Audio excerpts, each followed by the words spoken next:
नमस्कार मित्रों, आप सभी का नंद विश्वकर्मा यूट्यूब चैनल में मैं नंद विश्वकर्मा हार्दिक स्वागत करता हूं।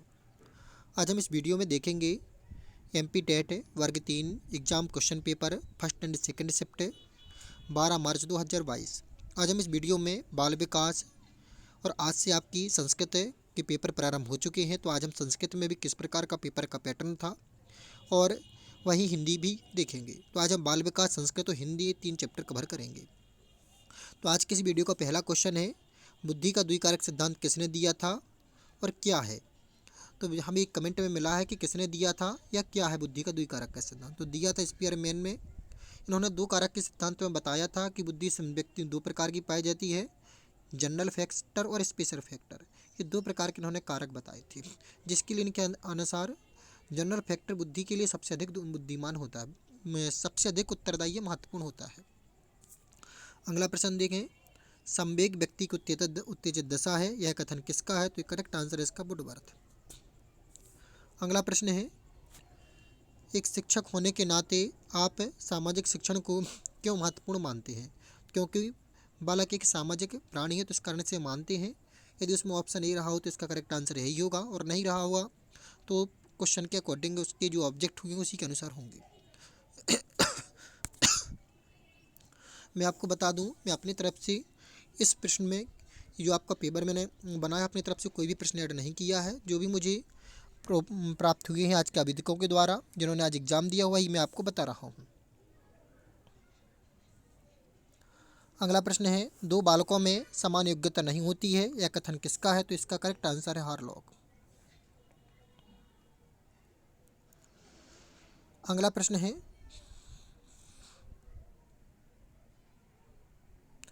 जब शिक्षक द्वारा हाथ में पुस्तक लेकर वाचन कराया जाता है तो वह कौन सा वाचन होता है। तो इसका करेक्ट आंसर है आदर्श वाचन।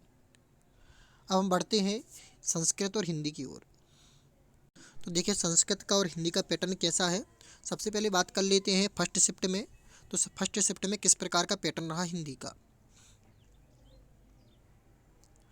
तो आज हम देख रहे हैं एमपी टेट वर्ग 3 हिंदी वर्ग first and second shift analysis 12 मार्च।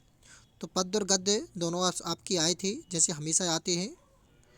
वाक्य 1 नंबर का था ऊपर शिफ्ट में, संधि 1 नंबर की थी।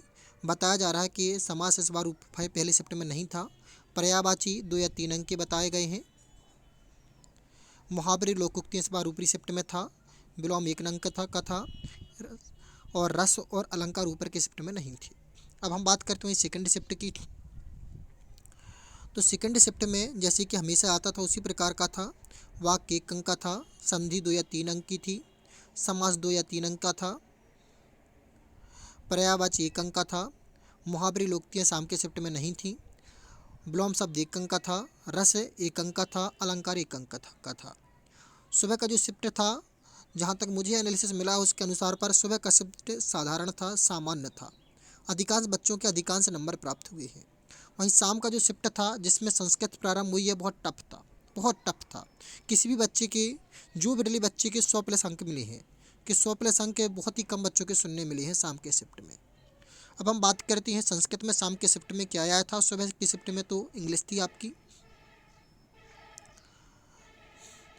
तो संस्कृत में अब हम देख रहे हैं एमपी टेट वर्ग 3 today analysis Sanskrit first Sanskrit second shift 12 मार्च 2022। पद्य और गद्य जैसे कि हिंदी में आता उसी प्रकार का था। संधि आपकी 2 नंबर की थी, समास 1 नंबर का था, प्रत्यय 1 नंबर का था, उपसर्ग बताया गया कि नहीं आया था, विभक्ति आपकी 1 नंबर की थी।